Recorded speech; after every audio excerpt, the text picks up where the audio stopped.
Tänu Jeesus, Isa, me täname, et me oleme kokku tulnud sinu nimel, issand, sind ülistama, kiitma, tänama, issand. Me täname, et sul on midagi öelda, issand, kogu kogudusele. Isa, me täname, me elame lõpuajas ja kus kohas see tuleb meile järgi, issand, ja vaim ja mõrs ja ütleb, et tule, issand, Jeesus, meie ootame, sest sina tuled nendele järgi, kes sind ootavad. Me ootame sind kogu südamest, sest kogu see maailm jookseb sinnapoole, et sellega ei saa enam midagi teha, tule roaks, aga issand, sinu õiged, keda sa oled õigeks teinud oma vere läbi, lokkavad kui rohi. Me täname, issand Jeesus, sõnumi eest ja kutsungi oma armsa naise, Susanna, rääkima.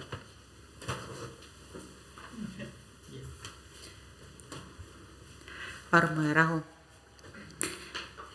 Mõistlik oleks tänast päeval siis alustada sellise mõttetera ja tarkusega, mida esile tõi mu lapselaps. Aastaid tagasi siis, ta oli päris väike, oli tal mingi korralik probleem ja siis ta muidugi pahandas, ta on selline natukene äkiline ka ja ta oli enda peale pahane ja kõigi peale pahane. Ja kui mu tütar teda siis lohutada püüdis, ütles ta ära muretse, siis ütles minu lapselaps sellele vastu, aga ma tahan ju endast kõik välja muretseda, ära teeni. Ja see oli tegelikult väga hea tarkus ju, me ei saa kõike endasse jätta. Ja kui me saame Jumala sõna, siis me peame ka selle välja rääkima, mitte endale sisse koguma seda. Ja millest siis täna? Täna võtan julguse kokku ja võrdlen vaimset elu auto kliimaseade hooldusega. Kui kliimaseade kuumal või külmal ajal autos ei tööta, on see täiesti ebameeldiv probleem. Eriti nendele, kes peavad sõitma sellise autoga, millel see ei tööta. Kuna ma ise viibin autos iga päev kohustuslikult 2 tundi, siis see on sel juhul, kui ma korralikult sõidan. Kui nüüd esimesed ilmad tulid ja see aasta minul kliimaseade ei töötanud korralikult ja väga piinav oli see tund aega. Autoakent ka lahti ei tahtnud teha, sest teederemondid on igal pool ja see oli, tõesti, see oli piin. Ja kui see nüüd lõpuks korda sai, oli see rõõm, mis mind valdas, oli ikka väga suur. Aga meil kristlastel, küll hoolimata külmadest ja soojadest aastaaegadest, nõuab elu teadlikku uuendamist nii pühakirja, meeleparanduse, tänulikkuse, palve ja püha vaimu toetuse kaudu. Armu üle rõõmustades, haavadest vabanedes ja teisi teenides saavad usklikud taaselustada vaimse kire. Järjepidev vaimne distsipliin taastab rõõmu, süvendab lähendust Jumalaga ja uuendab jõudu, et elada häid tegusid, mille ta iga uskliku jaoks on ette valmistanud. Kliimaseadmed võivad kas tühjenemise või mingi lekke tõttu kaotada võime õhku jahutada. Hooldus hoiab seadet korras nii nagu peab ja nagu kõigi hooldust vajavate seadmetega tuleb ka seda hooldada korrapäraselt, professionaalselt. Kui jätta see selleks ajaks, kui sul seda vaja on, õppisin ma ära, et siis on natuke hilja, eks ole. Jumalaga koos käimine nõuab ka hooldust. Ilma hoolduseta meie vaimne kirg hääbub. Meie rõõm kahaneb ja meie suhe Jumalaga jääb soiku. Ei ole saladus, et osa minu teadlikust kristlikust elust olen mina pidanud veetma kõrbes. Jah, seal polnud vett ja seal polnud varju ja see kestis ligi 15 aastat. Võib-olla mõni läbib seda praegu ja võib-olla mõnel juhtub see veel. Aga me loodame, et seda ei juhtu. Ma panin tänasesse sõnasse kirja kõik hooldused, kuidas Jumalaga koos käies usku tõsta ja taastada, lootuses, et see, mis mind on aidanud, uuendab ka teie vaimset kirge. Esimeseks hoolduseks on ja jääb see, et ma loen piiblit iga päev. Ma ei sunni ennast selleks. Ma saan aru, et ma vajan seda. Ma loen ka erinevate pastorite ja usumeeste jutluseid ja mõtteid. Ma kirjutan üles, kui mind midagi kõnetab ja mõtlema paneb. Päev ilma pühakirjalise sisendita on nagu päev ilma toiduta. 1. Peetruse 2.2 ütleb, nagu äsja sündinud lapsed, igatsege vaimulikku selget piima, et te selle varal kasvaksite pääste poole, kui te olete tunda saanud, et issand on helde. Kindlasti ma mõtisklen loetu üle või arutan seda Margusega. Tihti ilmub piiblilehelt ootamatult üks või mitu salmi ja annab hoogu kogu mu selleks järgmiseks päevaks. Psalmikirjutaja kirjeldab neid, keda Jumal õnnistab, et vaid kel on hea meel issanda seadusest ja kes uurib ta seadust ööd ja päeval. See on psalmis 1. Järgmiseks, Jumala sõna kordamine on väga hea. Iga päev kordan mõnda salmi, mis on pähe jäänud või pähe õpitud, et need meelest ei läheks. Sel viisil värskendan kõigi pähe õpitud salmide mälu. Mina, kes ma mõned aastad tagasi teadsin üksikuid kirjakohti, oskan edasi anda juba palju rohkem, kuigi ma igatsen veel enamat. Psalm 119 ütleb, ma panen su sõnad tallele oma südamesse, et ma ei teeks pattu sinu vastu. Hooldamises on vaja kindlasti kasutada õigeid varuosi. Parimad on originaalid ja A-varuosad. Odavalt ja lammutustest saadud varuosadega võib hooldus kallimaks minna, kui esialgne hinnakiri oli ette nähtud. Seega ka usuelus tuleb kõik, ma kordan kõik läbi katsuda, nii pastori kui diakoni jutlused, telesaated, raamatud, mida loeme, profeteeringud ja ka usukaaslaste tunnetussõnad ja unenäod ja pildid. Seega, nagu ma ütlesin, kõik tuleb läbi katsuda. Mul hiljuti oli kogemus, kus üks kristlane edastas mulle teise anonüümse kristlase poolt meie kohta nähtud pildi. Aga mille ma kõrval heitsin? Aga miks? Me küll tühistasime selle palves, et see kellelegi kahju ei teeks ja ei saaks needus edasi kanda. Aga mis olid need ohumärgid, mis seda pilt või unenägu siis näitas? Esiteks, see tuli anonüümselt. Miks pildi nägija ei tahtnud ennast sellega seostada? Miks? Teiseks, pandi mind seal pildis ütlema sõnu, mis pole minu sõnavaras, minu iseloomus ja ka minu mõistuses. Ja tegema asju, mida ma kindlasti pole teinud ega kindlasti ei hakkagi tegema.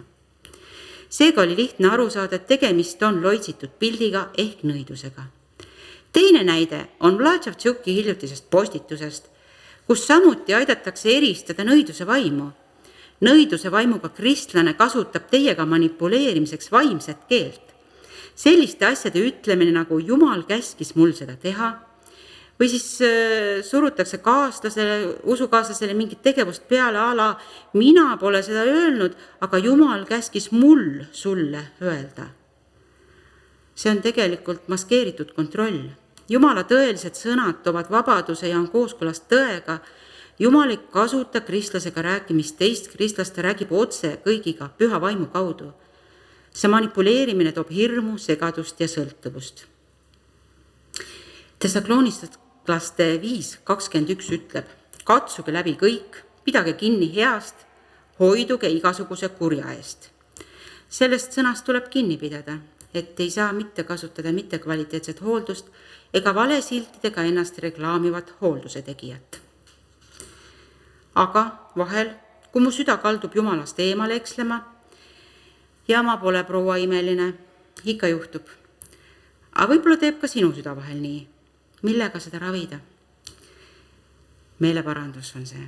Meeleparandus on pidev eneseanalüüs ja meie südame suunamine eemale Jumala asendajatest, mida meie süda tekitab nagu seeni pärast vihma. Selleks võivad olla ilusad asjad, mida himustada, aga selleks võib olla ülekohtune kadetsemine, vihastumine ja ka andestamatus. Alles me Margusega mõtlesime, et Jumal on meie vastu tegelikult nii armuline olnud. Me mõlemad ei oska nii-öelda ilusat nägu teha. See, mida mõtleme, seda me ka ütleme ja ei oska me ka viha pidada. Kui ma oma jõust suudangi selle suu kinni hoida, siis subtiitrit näoilmest on kõigile lugeda, ütleb mu oma liha ja veri ehk mu vanem tütar. Kui kahju on mul igas mõttes inimestest, ja ma räägin kristlastest, kui tuleb välja, et on aastad sunniviisiliselt tehtud head nägu, samas ise silmini vihkamist, kadedust ja kättemaksu täis. See on tegelikult ju ühtlemata kurb lugu. Me saame piiblist lugeda, et Juudas sai pahaseks Maarja peale, kui see pesi kalli õliga Jeesuse jalgu. Kas me panime tähele? Õli ei olnud ju Juudase oma, aga kadedus ja ahnus oli nii suur, et ta ei suutnud sellega leppida ja meelt parandada, hoolimata Jeesuse noomimisest. Ta tahtis teisele kuuluva vara maha müüa ja siis nii-öelda vaestele jagada, motiiv, et saaks varastada, sest on ju teada, et Juudas varastas laekahoidjana teiste tagant, aga samas võis see olla ka eesmärk saada endale aupaistet. Nii on samad lood ka kadetsete auahnetega. Nad tahavad teiste võidmist, teiste aupaistet, et olla keegi, kelleks Jumal pole neid määranud. Annaks Jumal neile meeleparanduseks vaimu. Markuse 6.12 ütleb, nii nad ehk apostlid läksid välja ja jutustasid, et parandataks meelt. Pange tähele, jutlustasid, et parandataks meelt, mitte ei silitataks pattu. Aga kahjuks kuuleme me kristlaste suust, et ärge tunnistage pattu, meelt ei pea parandama ja me ei tohi kraast kristlastele öelda, et nad on patu meeles. No mida ei tohi, saatana tööst rääkida ei tohi, sest siis oled sa kuri karjane. Ja, aga Jumal ütleb, olgem rõõmsad.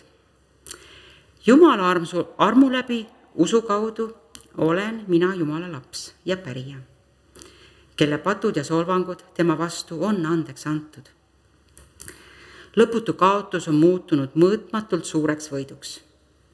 Kui tihti me unustame rõõmustada selle üle, et me oleme päästetud lootuses, kes on meie õlianumeid täitnud. Mina võin selle kiire elu keskel kergesti unustada. See, et Jeesus on ristil teinud kõik minu ja teie jaoks, on üks põhjus igaveseks rõõmustamiseks. Psalm 97.12 ütleb, rõõmustage issandas te õiged ja tänage tema püha nime.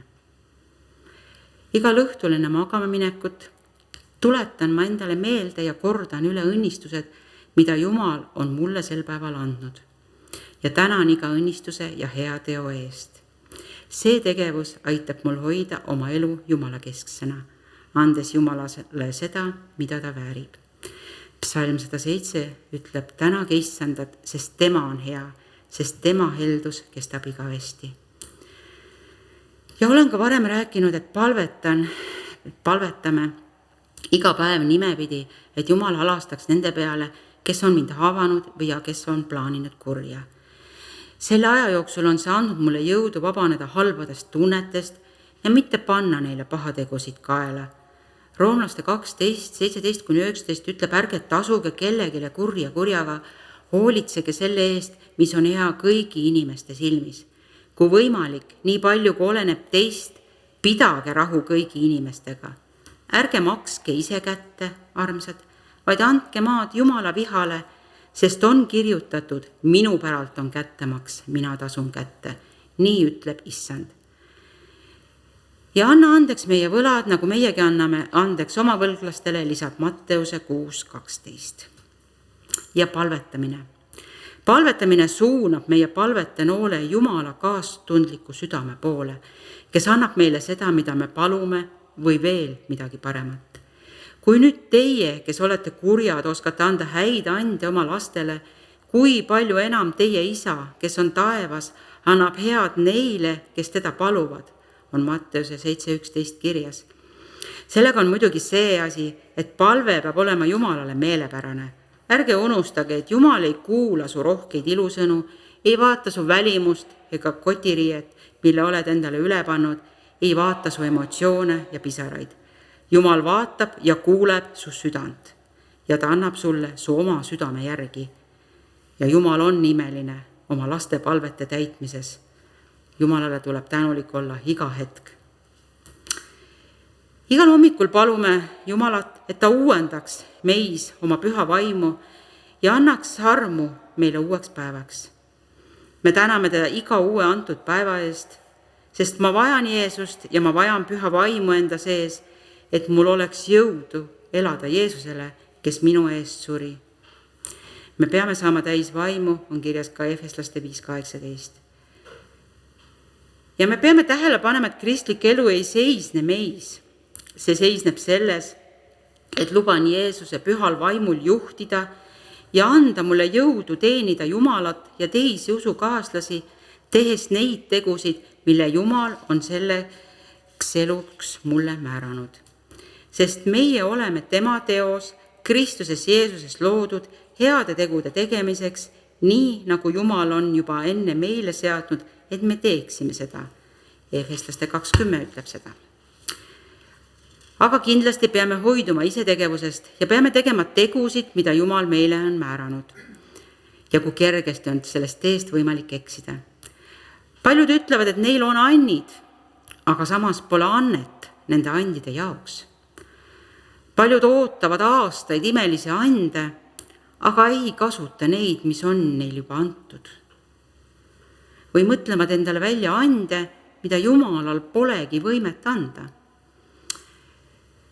Wilkersoni raamatus Imed ja tunnustähed on autori sõnul igasugused nõustamised, treeningud, coachimised, et paneme ikka kristlik sõna ette ja kuulutame andideks. Wilkerson ütleb otse, et need pole Jumala poolt antud teenimise annid. Aga praegusel ajal on suurtes kirikutes lausa oma ministritega nõustamisteenused avatud. Minu isiklik arvamus on, kui kristlasel on antud prohveti ja tunnetussõna and, saab ta teist kristlast aidata. Aga ilma nende andideta nõustamine peaks jääma võib-olla õppinud meedikute kätte. Et mitte tekitada suuremaid probleeme kui enne sellist nõustamist. Hebrealaste 4:11-13 ütleb, niisiis kallid, ärge vääratage, hoidke kinni sellest, mis on õige ja hea. Olgem siis agarad sisse minema sellesse hingamisse, et keegi ei langeks selle sama sõnakuulmatuse eeskujul, sest Jumala sõna on elav ja tõhus ja vahedam kui ükski kaheterane mõõk ning tungib läbi, kuni ta eraldab hinge ja vaimu ja liigesed ja üdi ning on südame meelsuse ja kaalutluse hindaja. Ja ükski loodu ei ole tema ees nähtamatu, vaid kõik on alasti ja paljastatud tema silme ees, tema ees, kellele meil tuleb aru anda. Ja andide kohta ütleb pühakiri ju Korintlaste kirjas 29:31, ega kõik ei ole apostlid, ega kõik ei ole prohvetid, ega kõik ei ole õpetajad, ega kõigil ei ole tervendamise andisid, ega kõik räägi keeli, ega kõik tõlgenda neid. Aga taotlege suuremaid armuande ja ma näitan teile ülevama tee. Mida olen aru saanud, et see ülevam tee on tõeline komistuskivi kristlastele, sest see nõuab täiuslikku alistumist Jumalale. See on armastus. Ja et samamoodi siis, kui kliimaseade on korralikult hooldatud, on meil hea autoga sõita ja sõitmine ei ole meile koormav, on sama ka kristlik elu pühas vaimus käimisega. Kui oleme ennast korralikult lasknud pühal vaimul hooldada ja käinud ustavalt Jeesusega, on usutee meile kerge kõndida. Ja et kuigi tulevad vahel ka katsumused ja orud, siis käies ustavalt ja tänuga Jeesuses, teame, et see on meie parandamiseks, kasvatamiseks ja loomulikult Jumal pöörab kõik heaks neile, kes teda usuvad.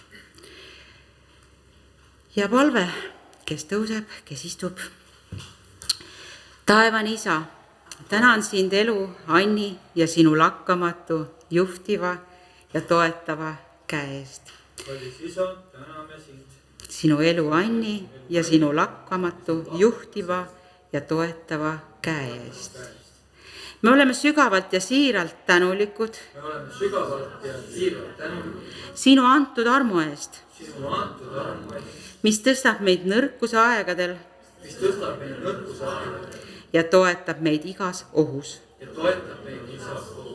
Sa juhid meid õiguse rööbastel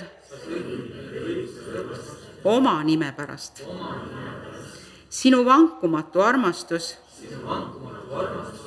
annab meile jõudu ja me ülistame sinu püha nime. Me täname sind lõputute õnnistuste eest. Kogu kiitus ja au ja ülistus sulle, me palume seda Jeesuse Kristuse nimel. Aamen.